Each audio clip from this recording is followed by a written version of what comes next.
இன்றைய நாளொரு சிந்தனை நிகழ்ச்சிக்கு உங்களை வரவேற்கின்றேன். இன்றைய நாளொரு சிந்தனை நிகழ்ச்சியில் நான் சொல்லப்போவது, அநேகம் பேர் பார்த்திருப்பீர்கள். இதற்கு முதல் ஒரு வீடியோ ஒன்று போட்டு நான் ஒரு பூகம்பம் மாதிரி சுற்றி கொண்டிருக்கிற வீடியோ உண்டு. அதில் பேர் எழுதியிருக்கும் பூசத்தீசி என்று சொல்லி ஒரு கோடு மாதிரி நீலக்கோடு. அதில் சொன்னால் நீங்கள் இங்கே இருக்கிறீங்கன்னு சொல்லி, அதை பூமி இந்த இடத்துல இருக்குதுன்னு சொல்லி அதுக்கு அர்த்தம். அது இந்த உலகத்தில் அண்ட வழியில் கலசிகள் சுற்றி கொண்டிருக்கு. அது ஒரு சூறாவளி மாதிரி சுற்றி கொண்டு இருக்கின்றது. அதில் அந்த டொட் வைக்கிறது தான் இந்த பூமி. அந்த வீடியோவில் பார்க்கும்போது அது ஒரு தூசி மாதிரி இருக்கின்றது. இந்த அண்ட வழியில் பல கோடி கோள்கள் இல்லாட்டி நட்சத்திரங்கள் சுற்றி கொண்டு இருக்கின்றன. அதில் ஒரு சிறு துளிதான் அந்த பூமி. கோடிக்கணக்கான கிரகங்கள் இல்லாட்டி கலசிகள் நட்சத்திரங்கள் இதில் இருந்தாலும், ஆனால் இந்த பூமியில் மட்டும்தான் இந்த உயிரினம் இருக்கின்றது.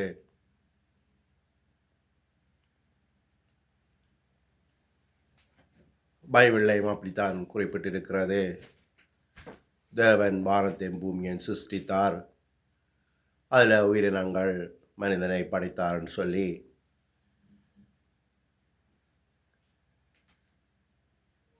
இந்த கோடிக்கணக்கான நட்சத்திரங்கள் இந்த சூறாவளி மாதிரி சுற்றி கொண்டிருக்கின்றது. ஒரு நாட்டை எடுத்து பார்த்தீங்கன்னு சொன்னால், சூறாவளி வந்தால் அந்த பொருட்கள் எல்லாம் மேலே அப்படி எழும்பி பறந்து சுற்றி கொண்டிருக்கும். அதே மாதிரி தான் இந்த கிரகங்களும் சுற்றி கொண்டிருக்கின்றது.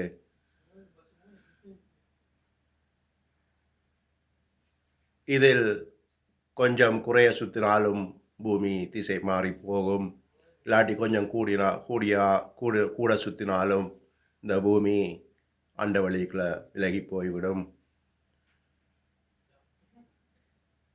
ஆனால் இந்த பூமி ஒரே கணக்கில் சுற்றி கொண்டு இருப்பதனால் தான் எங்களுக்கு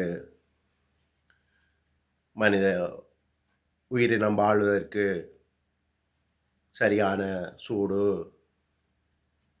கிடைக்கின்றது. இன்றைய காலகட்டத்தில், அதுவும் ஏஐ டெக்னாலஜி வந்த காலத்தில் நாங்கள் சொல்லலாம், அறிவு, பணம் இவைகள் இருந்தால் நாங்கள் உலகத்தில் வாழ முடியும் என்று சொல்லி. ஆனால் அந்த ஆண்ட வழியில் இந்த பூமி சுற்றுவதை பார்த்தால் இது கடவுளுடைய சக்தி இருப்பதை வெளிப்படுத்துகிறது. இன்றைக்குள்ள அறிவு விஞ்ஞானம் வளர்ச்சியினால் நாங்கள் சொல்லலாம் கடவுள் தேவையில்லை என்று சொல்லி. ஆனால் இந்த கடவுளின் சக்தியால்தான் இந்த பூமி இந்த ஒரு வட்டத்தில் இயங்கிக் கொண்டிருக்கின்றது.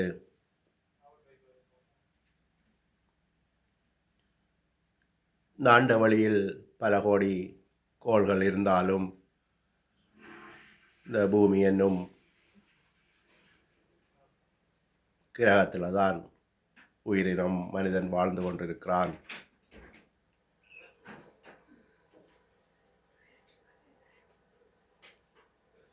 எனவே நாங்கள் கடவுளை நம்பி ஆக வேண்டும். கடவுள் என்னும் சக்தி இருக்குது என்பதை விசுவாசித்தாக வேண்டும். இந்த பூமி என்னும் சிறு தூசியில் இந்த மனிதனும் வாழ்வதற்காக கடவுள் ஏற்படுத்தி கொடுத்தது தான் இந்த பூமி என்னும் மேடை. இதில் வாழுகிற நாங்கள் இன்றைக்கு நான் தான் பெருசு, நீ தான் பெருசு என்று சொல்லி சண்டை பிடித்து கொண்டிருக்கிறோம். ஒவ்வொரு நாடும் இன்றைக்கு சண்டைக்கு ஆயத்தமாக இருக்கிறார்கள். இது என்னுடைய நாடு, எனக்கு தான் சொந்தம், உனக்கு சொந்தம் இல்லை என்று சொல்லி. ஆனால் அடுத்த நிமிடம் எங்களோட கையில் இல்லை. இது தெரியாமல்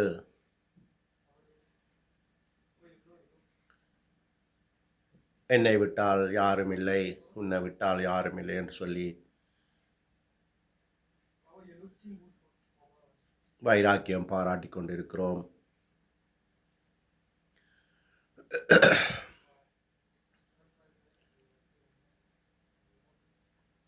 மனிதனுடைய வாழ்க்கை நிரந்தரம் இல்லாமல் இருக்கின்றது. எப்போ யாருக்கு என்ன நடக்கும் என்று தெரியாது. உயிரை கையில் பிடிக்க யாராலும் முடியாது. எந்த ஒரு மனிதனும் சொல்ல முடியாது நான் இத்தனை வருடம் வரைக்கும் வாழுவேன்னு சொல்லி. அந்த உயிர் பிச்சை தேவனுடைய கையில் இருக்கின்றது. உங்கள் எல்லாருக்கும் தெரியும், மைக்கேல் ஜாக்சன் இந்த உலகத்தில் 55-60 வயது வரைக்கும் வாழ்ந்தார். ஆனால் அவருக்கு நிறைய பணங்கள் இருந்தது.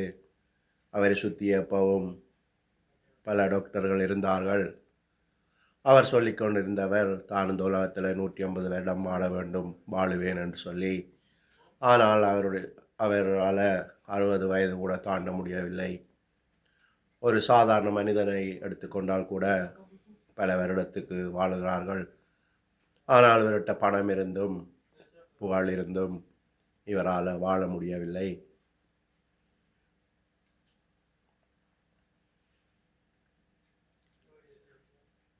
எனவே அன்பாக இருக்க கற்றுக்கொள்ள வேண்டும், தாழ்மையாக இருக்க கற்றுக்கொள்ள வேண்டும். எல்லாம் ஒரு இனம், எல்லாம் மனிதன் என்று சொல்லி தன்னை போல் பிறரை நேசிக்க வேண்டும் என்று சொல்லி இயேசு கிறிஸ்து கற்றுக் கொடுத்தார்.